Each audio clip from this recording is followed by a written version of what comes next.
onefootflipper.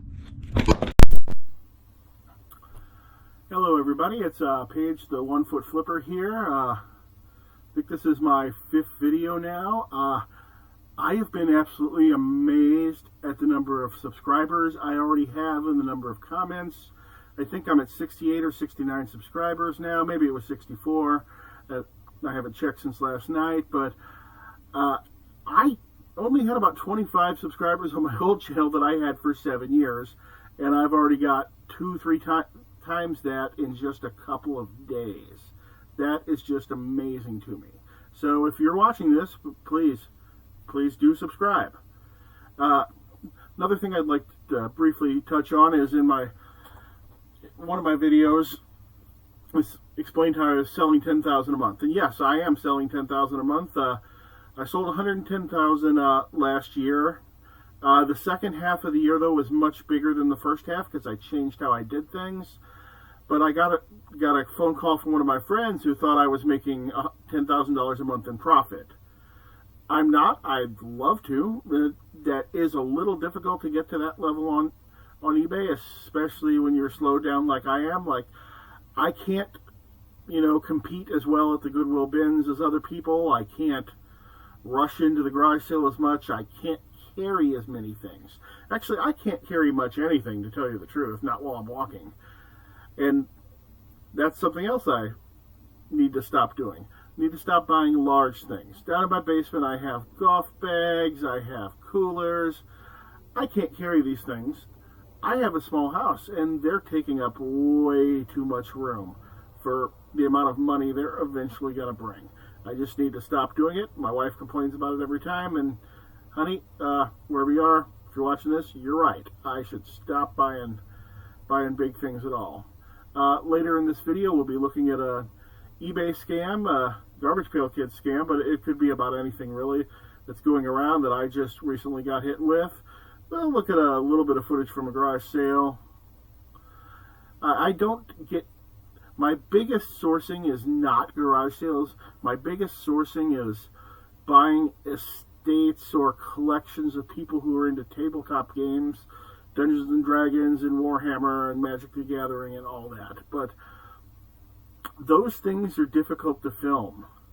I can't really film anything from them because it's either, it's inappropriate because someone has died and it's, the family there selling me the things, or just I haven't been able to film any of those at all.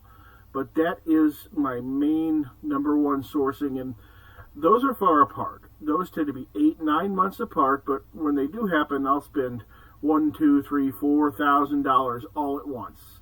So if you do have a collection like that, or somebody unfortunately passes away who's into tabletop gaming, I'll buy the whole collection. I will even travel a bit. I'm in St. Charles, Missouri, which is a suburb of St. Louis.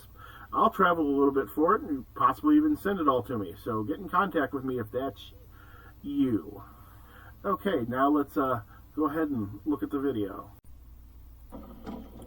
Okay, this sale was a few months ago, as you can tell, because it's winter now. Actually, you can't tell because there's not snow and ice on the ground during the winter all the time anymore. See my lovely beat-up van there? Wife and daughter already there, already up in looking at stuff way before me. This is a rather small sale, but I wish it was a lot bigger, because this is the kind of guy who would deal. The prices were great, but I didn't end up picking up much. Got a rifle bore, cleaning equipment there, spoon cabinets. I think that was some sort of shoe sign table. I never looked at it.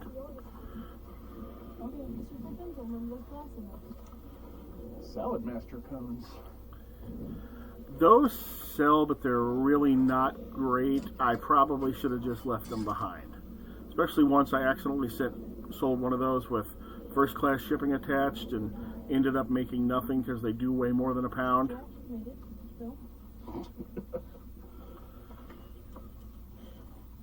All the cookbooks are 50 cents. Okay, I don't want any cookbooks, but I bet you might. I'm looking. Yeah, my wife is always getting cookbooks. Doesn't really use them though. What do you want for this? $1 for the stack. Okay, how about the stack for $1? I think they're salad master cones. Or they might also be salad made cones. They're in my store right now, unless they're the ones that I accidentally sold with the wrong shipping attached. I don't know anything about fancy silverware. I really should have looked that up.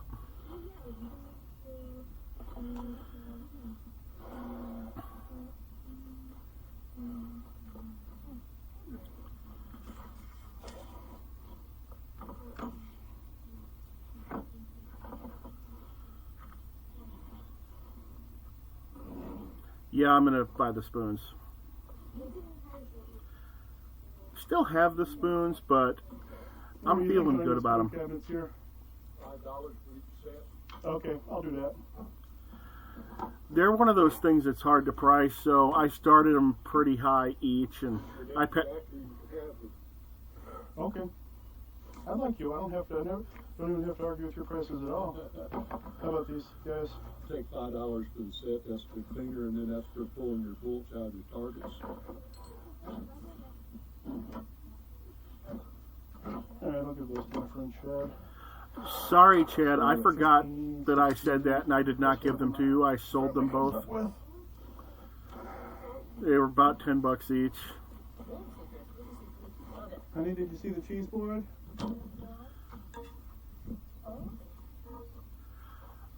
We still have the cheese board. Okay. You want the cheese board for $1? Okay. So we're at 17. Cheese board's in my store, so you could buy it right now. Right. Which could be a bonus or it could be limiting, depending on how you're feeling about it.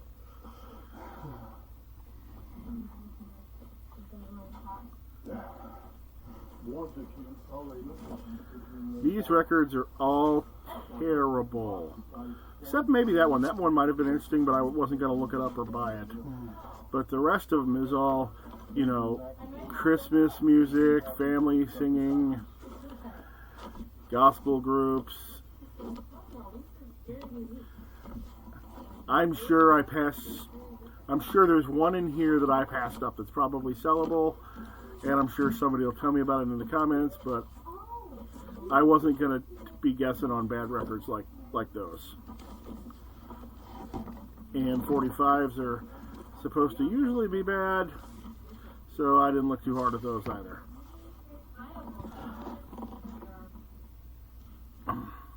Also, 45s are often in very bad shape because they're often just stacked up with no sleeves on them.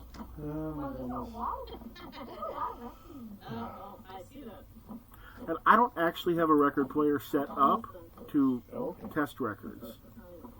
So I usually only sell ones that look super nice. It's nice. I got it off the guy who was 84 years old getting ready to go to the nursing home. It was his mother. She was a barber. He had showed me a picture of him whenever he was about 5 or 6 years old, sitting in the chair, and she was cutting his hair. That's great. My house is too little for anything like that.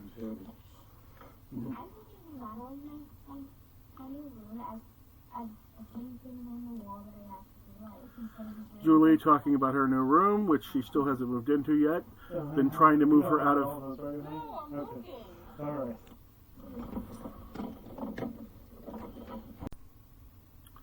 What I was saying there is Julie's been gonna move into her new room for about 5 years now. She is in this tiny little bedroom in our tiny house, and we have an entire finished attic that she could move into. But for some reason, it just hasn't happened yet. I'd love for it to happen, though, because we don't have a living room. I can't get up to the attic, at least not safely or easily, so I never would. But if she moved upstairs, I could, because this room I'm in right now was our living room. If she moved upstairs, we could put a couch and a TV in what was her bedroom. So if you're watching this, Julie, move upstairs. Now let's talk about that big Garbage Pail Kids scam that happened to me. How it started is somebody kind of sent me in this case it wasn't a lowball offer, but what they said is, "Hi, I purchased these exact 2 cards a few weeks ago for just $1.49 a piece with free shipping. I need 2 more for a gift for a friend, and I'm hoping you'll be kind enough to send me your very best offer for yours. Thank you and Happy New Year. See attached photos. What it was specifically for is a set of 2 cards together. They're Series 2 Garbage Pail cards, 2 different cavemen, the boy and the girl. I always sell them as a set when I can, and usually as a set they sell for $7 or $8. I'm happy for the person that they managed to buy them for somebody who sells cards for $1.49 free ship and loses money on every one. That's great. I sent my normal 10% off offer on it. They bought it. Then they got the cards. Hi, I received these cards today, and the Harry Carey card has a red mark on the top of the cards. It's not shown in your listing photo. I don't want to return the cards, but I would like a partial refund for the damaged card. Would you agree to a $3 refund? Then I will be more than happy to leave you positive feedback and will not open a dispute with eBay. By the way, I'm not home right now to send a pic of the card, but I will do it when I get home. Thanks and have a great night. What that really means, Oklahoma's #1 Sooner fan, what that really means is that I didn't sell them the cards for $3 shipped. So they bought them for the price I did sell them for, and now is scamming me for a refund to get them back down to $3 shipped. I'm not home right now to send the picture is because I haven't put a red dot on the card yet. So obviously this person's on the block list. I've had problems in the past with people who send a lowball offer. I don't accept it. They buy the item anyway, and then they have a problem with it when they get it. So I'm very tempted to start just blocking lowball offer people. I block fairly often. With a lot of things on eBay, the market is endless. You know, like this person, there's thousands of people, if not tens of thousands, who are interested in Garbage Pail cards. Should have just blocked this person in the first place and not have had to deal with this, which is going to actually bring me along to a couple of my recent sales here. Now this is a little Warhammer guy. It's an old vintage one from maybe 1990. It's a couple of Space Marines on a motorcycle. I had this up. I was missing the passenger. And I had that, but yesterday I found the passenger. Before I could change the listing though, somebody sent me a lowball offer on it. I had a little cheaper than this, but they sent me a much lower offer. And I said, oh, I actually need to change that listing and put it back up. I just found the passenger. So I took it down, took new photos with the passenger, put it back up, $28.99, which I raised the price a couple of dollars since I had the whole thing now. It picked up a watcher really quick. I sold it, and same guy. Is he going to be happy with it, or is he going to want a $15 refund to get back to his original lowball offer? I guess we will have to see on that. That's going to bring me to another one. Now, this one's a buyer's note. Please, they're buying a trading card. Please pack extremely safe because I'm giving this item as a gift. Please, Mark, do not bend all over the package, protect the corners, and use bubble wrap if possible. Thanks so much for your time and health. Take care, and thanks again. Best wishes. Now, these cards come in envelopes. I can't do any of what that person said. Normally, in cases like that, I tell them that I can't pack it that way, and I block them, and I never do business with them again. But this particular card, Illuminati New World Order, that is not something like the Garbage Pail Kids or a video game that has an endless market. There's a very small amount of people collecting those cards. They're actually terribly rare. If they actually got popular, the prices on the cards would be insane. This was one of those first collectible card games that came up in response to Magic the Gathering. So I gave a long explanation to this customer the very first time she purchased from me, explaining that I can't do any of that. Unfortunately, it won't get through the mail. It can't be done with the shipping service I'm using, but But her order is fully insured, so if there's any problems, it'll be taken care of. And she responded back that she sends that message to everything she buys on all circumstances. And to just do whatever I normally do. And she's bought from me 5 or 6 times with no problems. But normally, I block those people right away. What else I sold yesterday? I sold one Warhammer figure. $24 all by himself. I have a lot of loose Warhammer figures left over from 2 or 3 different estate buys. Every estate and collection buy I've ever done has had Warhammer figures. And that's kind of what I'm mostly listing right now, because I had been putting those off because it's so much labor to figure out what these guys are, and a lot of times I think, oh, maybe I'll keep them, maybe I'll start playing Warhammer someday. But I had kept so many of them that it was ridiculous. Even if I did start playing it someday, I'm not going to play every faction in the game and want every kind of figure in the game. So that's what I've been listing lately. Plus there's no garage sales, and I need to get things moving, as they say. I sold Abbey Road LP. These guys sold a couple of different of these Flames of War generals.